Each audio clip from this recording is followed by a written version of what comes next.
My name is Tony Busby. Welcome to the 75th floor of Chase Tower, downtown Houston. I'm here with Crystal Del Toro, my colleague, and of course, Dr. Hillary Coffon. You know, these kind of matters typically can be resolved without all this.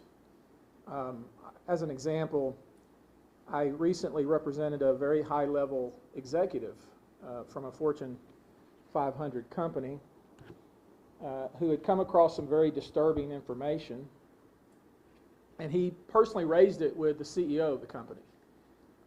He raised it several times, and nothing was done about it. Instead, what he was told was consider an exit strategy. So he came here to Houston, to the Chase Tower. I then raised that issue with the company, and then the general counsel of that company got on a plane and came here to visit with me. And after several meetings with myself, my client, that executive, and the general counsel and his team, the issue was appropriately resolved. The issue was addressed. The executive was able to make an appropriate exit, and everything was fine, and it never entered the public sphere. It didn't happen like that here, and that's what we tried to get to happen here. This was not a situation that when Dr. Coffon raised these issues with the management of the Spurs, she didn't run to the press. She didn't run off and file a lawsuit. She instead tried to handle things in a way that she felt was appropriate, in a way that would bring some real change in the Spurs organization. Unfortunately, that didn't work out that way. Before we get started, let me make it clear that we understand that there are laws in the state of Texas and, of course, HIPAA laws that protect doctor-patient confidentiality. The laws are very clear on that. The laws are very aggressive on that, as they should be.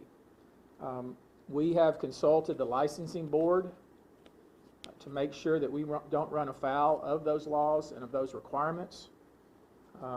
We've consulted lawyers who specifically practice in these areas to make sure that Dr. Coffon doesn't say anything that is beyond what she's able to disclose.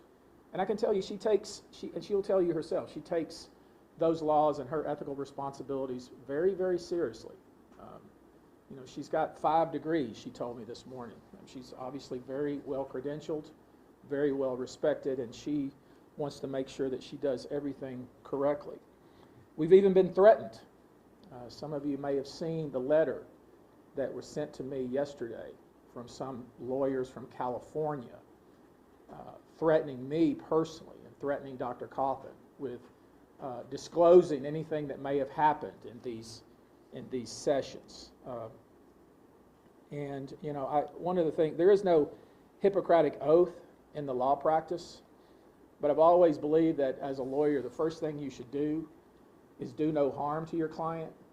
When somebody sends me a letter threatening me that's baseless and silly, like the letter that I received yesterday, as I told them, perhaps they should follow the Hippocratic oath, because threatening me or threatening Dr. Coffon is probably not the appropriate way to go about doing what hopefully you're trying to do and advance your client's interests. So, Dr. Coffon won't, can't, and would not disclose what was said during any psychological session between herself and Joshua Primo. She can only disclose what is actionable conduct. That is, conduct that might be considered and probably would be considered criminal under Texas law and actionable in civil law. We do not believe, and I don't think anybody would believe, that what we're going to describe to you would be considered nonverbal communication. One of the questions I asked the lawyer for Mr. Primo, this lawyer from California, is what is being communicated when a patient exposes himself to his psychologist? It's a question maybe they can answer for you. You should know that Dr. Coffon was contracted with the Spurs in April of 2021. Correct me on any of my facts that are wrong. She was hired as a consultant. She is in the field of clinical psychology. She has a PhD. She takes a comprehensive approach. She can help, of course, with performance issues. She also takes a comprehensive approach on mental health, and her range of expertise is quite broad, but she was hired to assist the players not only in enhancing performance, but also just dealing with the day-to-day issues that they have to deal with as professional sports players. She was on staff, and I think she'll tell you, to help the players be better players and better people. And I got to tell you, it was a dream job for her. And when you think about the field of clinical psychology, for someone of her background, she was also a college athlete. You know, this was the dream job for her. It was, I would call it, the top of the mark for someone in her field of clinical sports psychology and performance enhancement. It was almost the very first session that she had with Joshua Primo where he exposed his penis to her. That occurred in late December of 2021. She immediately raised that issue with the general manager of the Spurs organization in January 2022. It took a long time for her to get a meeting with him. He postponed the meeting multiple times. From her point of view, it seemed to be that they weren't taking it seriously or it didn't matter to them. But she finally got a face-to-face with the general manager and told him what had happened, and you know, wanted something to be done about it. Instead of something being done about it, what instead happened was they continued to call upon her to have sessions with Mr. Primo and, of course, the other athletes. She did not want to lose this job. She was hoping that this conduct was somehow outside of the norm of Mr. Primo.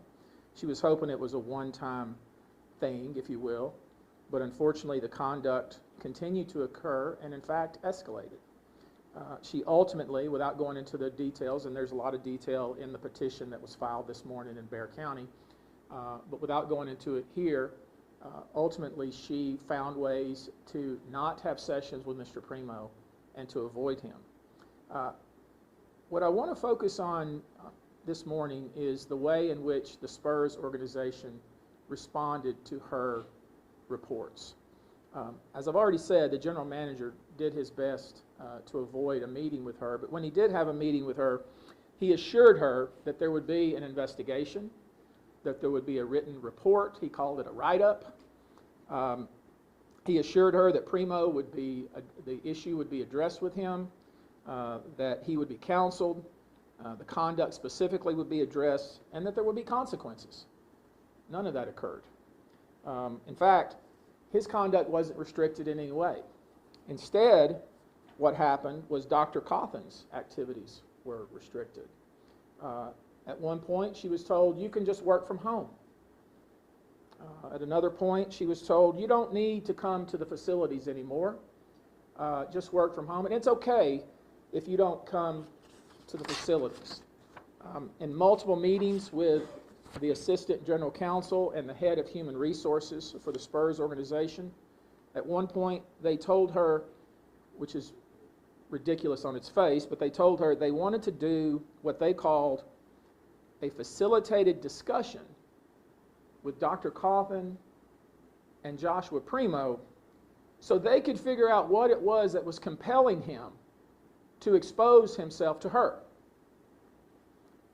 They told her that they intended to make changes, repeatedly. Almost every meeting they told her that there's going to be something done. Nothing was done, of course. In one of the meetings, she had great respect for Coach Popovich. I think a lot of people see him as a progressive coach, somebody who speaks out on social issues, somebody who talks about culture. She insisted that he be aware of what was going on. She was told that he was aware about what was going on. Now, we can't stand here on the 75th floor of Chase and tell you that was the truth. We don't know at that point in time, and I'm talking about in June when they told her that. June of this year, they told her Coach Pop is aware, Coach Pop knows. I think we may have concluded here that at that point in time she was being lied to.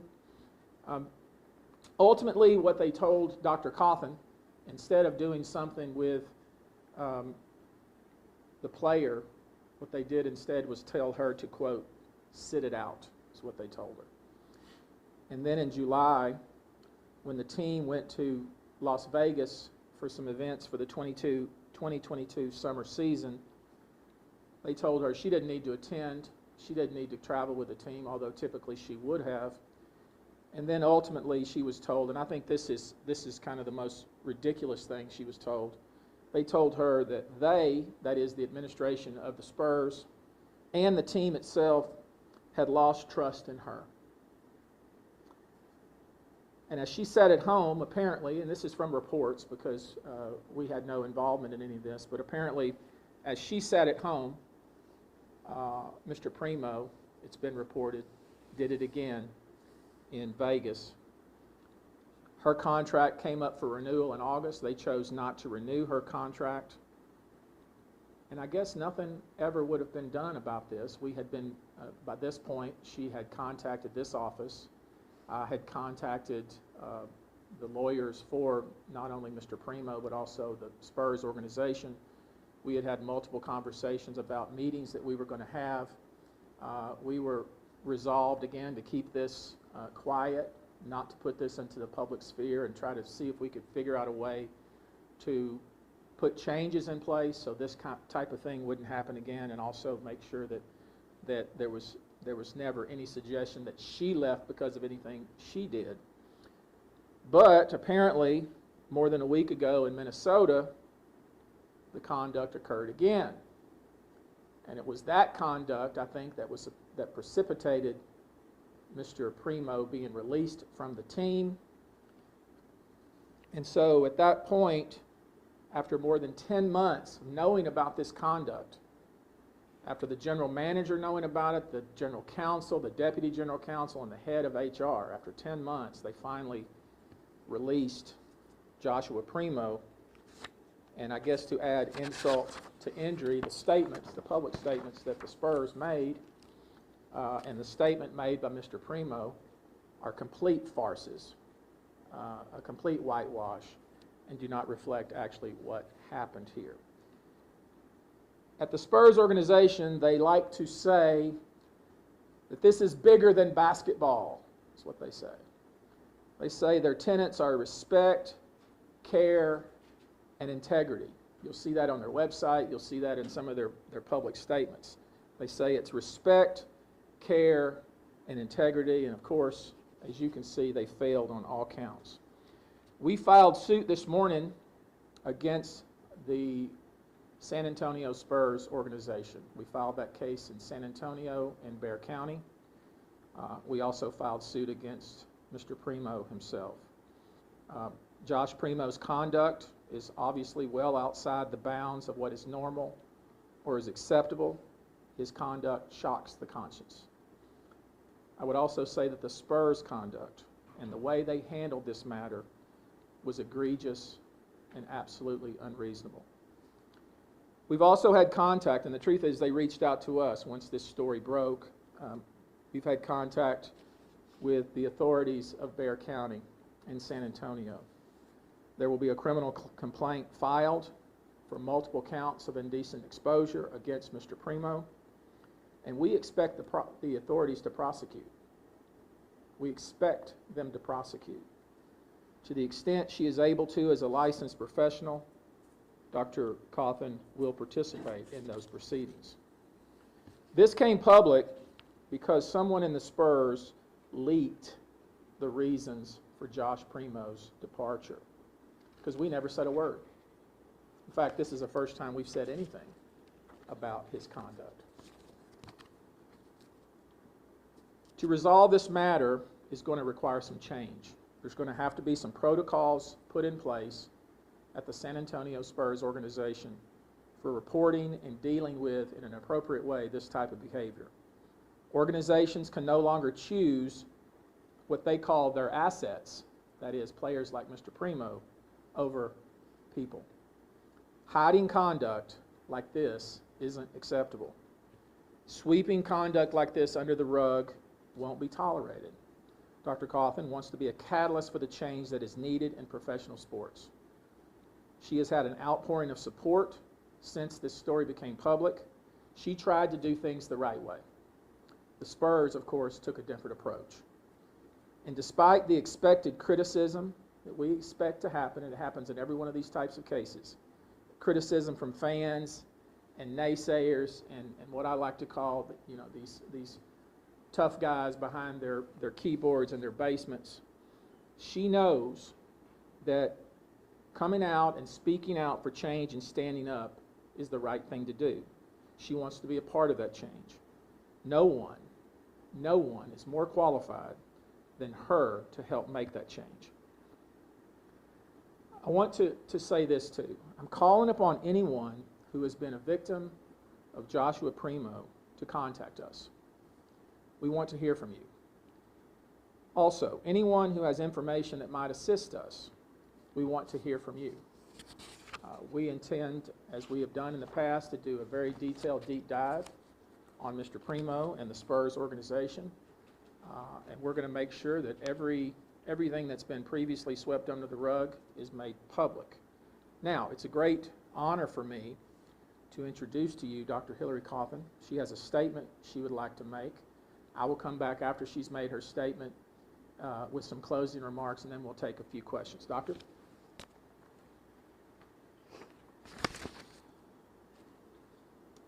I have an obligation under Texas state law and HIPAA, which I take very seriously, and I will not violate.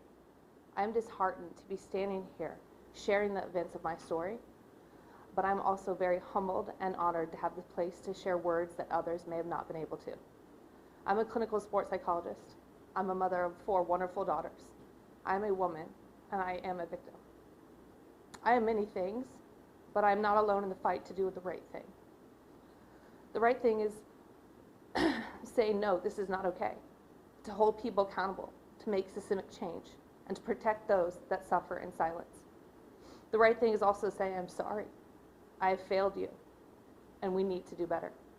My passion is to help others learn how to thrive in their world and to help organizations develop a culture of care.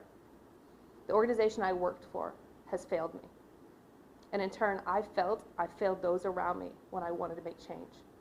I spoke up, I asked for help, I gave options. My voice and my feelings, my actionable items were silenced. Due to their inaction and protection of their assets, other individuals were impacted, and for that, I am truly sorry. I ask for everyone listening to do not jump to harsh criticism or conclusions. This is a sensitive matter, and these are humans who are impacted. We cannot assume, but we can take action. It took the Spurs 10 months to do the right thing.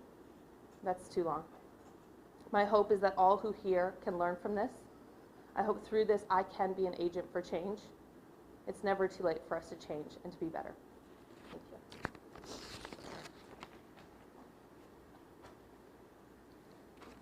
The case we have filed, and of course we will distribute it for you, seeks justice for Dr. Coffon. Her job was taken from her through no fault of her own, but this case is bigger than that. As you heard, she wants change to be made. Formalized protocols to address these types of issues. Players are obviously very important to an organization like the San Antonio Spurs, but they aren't any more important than anyone else. When a report is made, it must be acted upon. There has to be responsibility and accountability, and that's really all we're looking for here. With that, we'll take a few questions. Probably a lot of your questions will be answered if you get your hands on that petition, but I'll take a few questions either from myself or the doctor, depending on what you want to ask. I just want to clarify, Tony, I'm Tom Osborne with the San Antonio Express, and I think the answer is here in the lawsuit, as you said, but the general manager in question is Brian Wright. Correct. Not Chief Executive Officer or CEO. Correct. Have you heard from any other women about this case? I have not. I expect I will. Anybody else? There was allegedly other conduct by Primo in Minnesota, Vegas. Are those other women who are expecting to come forward, or what was that? I'm hoping they come forward. Tony, you said that a criminal complaint would be filed. Where would that be filed at? Will it be multiple places or just Bear County? I know for sure Bear County. And you've coordinated with the district attorney in Bear County on this? We're talking to them, yes, now. What are you guys seeking in the lawsuit between the Spurs and Primo? I think we made it pretty clear. It's not about money, obviously. This is about putting in place formalized protocols that when a professional, and it doesn't have, I mean, here you have, of anyone who could come forward and say, look, this happened, we need to address this is a problem, there's something clearly wrong here. I mean, there's no one more qualified and credentialed to come forward and say that. And this is the way they treated her. Imagine somebody who doesn't have a PhD, somebody who's not credentialed, somebody who was not, at the top of her field. This needs to change, and it needs to change now. What evidence do you have that something happened in Minnesota and in Vegas? Just reports that we received from the team. I mean, the truth is, all of this came about, all of this became public because of people from the Spurs. Hillary, you kind of touched on this, but how disappointing is it that, what you love and the career that you worked so hard for, in this instance, has been taken away from you? Yeah, I was honored and grateful to even have the opportunity to be embedded in the team. It's very rare to have someone that has the chance to build something with an organization, and I chose to build something with people that I trusted. And I feel like, more importantly, I've lost the impact to help other individuals in that organization. It was taken away from them, and I lost my job, it's really hard. After the initial saying so in January, what was the last contact you guys had after Minneapolis, after something happened there that resulted in the release of Primo? What was the last contact you guys had with the Spurs? The letter that we received yesterday threatening us from Primo's counsel, which I thought was kind of funny, to be honest. But we had a meeting, I think, scheduled for November 10th we had a meeting scheduled for November 10th with lawyers for both Primo and the Spurs. And then, of course, Primo was released, and somebody from the Spurs leaked this issue to the press, and then we started getting calls, and then so here we are. Have the Spurs offered any sort of apology for anything that has happened thus far? No, but we surely hope they will. Hillary, after nothing happening with him for so long, what were your feelings whenever he was finally released?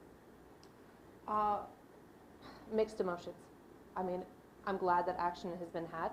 I can't speak to what the action or the release was that they chose to let him go. Yeah, there's anger, there's sadness, there's confusion, but I can't speak to why they let him go.